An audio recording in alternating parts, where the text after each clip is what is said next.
Hello and welcome to Dad Strength Podcast. I'm your host, Richie Leahy. Today, I talked about it last week, the last item on our list of essential items for new dads, new parents, is strollers. So, last week we talked about car seats, went a little bit long because car seats are important and safety is important. And it is pretty much a required item to buy for your kid. They won't even let you leave the hospital if you don't have a car seat. Well, strollers are pretty much that next step. So our stroller, we got in a system. It was called, it's by Graco. Again, I'm not pushing brands, but it's called Click Connect, and it came with a car seat, a base, and a stroller. Talked about it last week. Now, we like this because it gave our child a sense of comfort and kind of like consistency. They were used to it. If they're used to being buckled in as you push them in a stroller, then you don't have to take them out and keep unbuckling them, buckling them in. It's convenient. I'll be honest. I don't know the safety benefits, like I said last week, of having the car seat be permanent in the car versus having it click into a base that could possibly malfunction. But it's pretty much a latch system. But I do know the consistency and just the ease of use made it pretty much something that I would recommend at this point. Again, check safety ratings. Make sure nothing's been recalled on your item because you don't want any issues. But if you're going to use a system like this, do your research. But the convenience and the comfort it gave our daughter definitely paid off. Now, we did have something, again, if I wasn't going to put this on the list, what I was going to put, we had a cover that went over the infant carrier part, which of course gets plugged into the stroller, but it was a cover that was kind of insulated that would protect from the wind and the cold. Perfect. It's like a blanket that you don't have to worry about suffocating your child. So you can go ahead and look into one of those too. But if you get a stroller that doesn't have this system, you'll want more of a baby carriage. You know, the ones that the child faces you as you push them. Ours was a convertible one. So the child faced you when you put the car seat in. Once our daughter outgrew that, you just didn't click that in anymore. And you had adjusted, there was, it was a click connect that you had to take I think you had to take, I'm looking at the stroller now, but I don't have the car seat. So I think you had to take off the cup holder to have it click in, but that doesn't look right. Looks like it wouldn't be sturdy. But anyway, when the car seat was in, it clicked into place, and then our daughter would face us as you pushed her. Once she outgrew that, I just adjusted the back and pulled the seatbelts through, and then she was able just to sit in it like a regular stroller. One thing to note, if you listen to last week's episode, I talked about potentially having multiple kids. So you can go ahead and we push the stroller around quite a bit from an infant stage all the way up through. It's showing some wear. So I will say that if we had, let's say if you had 3 or 4 kids, stroller, you'd probably have to buy 2 of them. At least 2. You might be able to get a stroller through 2 kids. Any more than that, you're probably going to have to buy another one.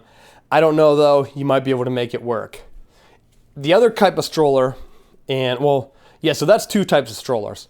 The first one is like an infant carriage stroller, and you can get those without a system. They're just bigger. They have more padding. Actually, they might not be bigger. It just has more padding and the child faces you because it's like a tighter space to keep the child. They want them to feel safe and warm. The second type of stroller is the forward-facing one that has a cup holder. You can get one. We have one that was pretty sturdy and pretty big tires so that you can kind of go through grass with it. But that's the second type of stroller. They do have, and this wasn't a type I was going to bring up, but a jogging stroller, which I guess is a third type, that I think has 3 wheels. I don't know what that's for, at least the ones I've seen. Again, I'm going by memory because I don't even have this written down in my notes. I just remembered that they have jogging strollers. But for those, the tires are a bit bigger and they're made a little bit sturdier for running.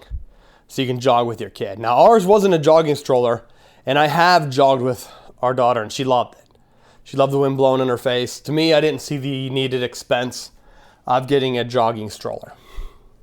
The fourth type, I guess now, which was my third type, it would have been, well, considering our first two with our Click Connect system, that first stroller is basically types 1 and 2.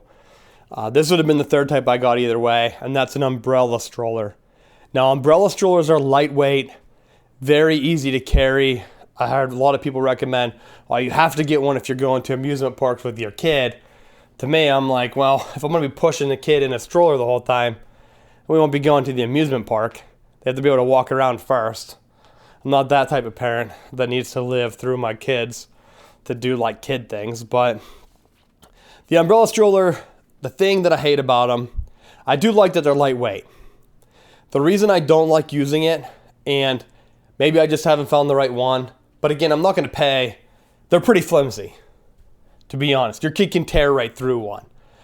They start to come unseamed because it's basically a piece of cloth stretched across a metal frame that's holding your kid up, like a hammock for kids, but it's so lightweight and convenient that it's easy to carry around. Well, that convenience comes at a cost for tall dudes. I'm 6'2".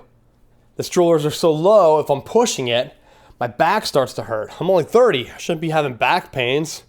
So it's not tall enough for me.